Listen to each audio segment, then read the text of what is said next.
बात के साथ अपनी बात का आगाज़ करूँगा। बेइज्जती का जवाब इतनी इज्जत से दें कि सामने वाला खुद ही शर्मिंदा हो जाए। आज का मौजू है एयर ब्लॉकेज, कान जो आपके बंद हो जाते हैं। इसके लिए क्या है, अल्लाह ताला की नेमतों से कैसे आप इलाज कर सकते हैं। सोडा लीजिए, ये मीठा सोडा जो है, और इसमें ग्लिसरीन मिला लीजिए। इसका मुरक्कब आप बना लें और ये आप कानों में डालें, 2 कतरे इधर और 2 कतरे इधर। या ग्लिसरीन से आप रुई की मदद से फोया बनाकर भी आप लगा सकते हैं, सिलाई के ज़रिए भी डाल सकते हैं।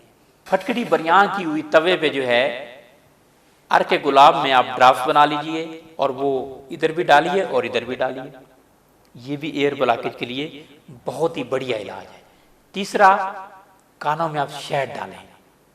चौथा इलाज भी बताता हूँ आपको मैं, गाय का घी जो है वो कान में डालें तो वो भी बहुत मुफीद है। ये 4 मैंने आपको इलाज बता दिए हैं। कोई एक भी इस्तेमाल करेंगे तो इंशाल्लाह आपकी एयर ब्लॉकेज जो है फौरी तौर पर खुल जाएगी, और अगर कुव्वत समात भी मुतासिर है तो वो भी इंशाल्लाह ठीक हो जाएगी।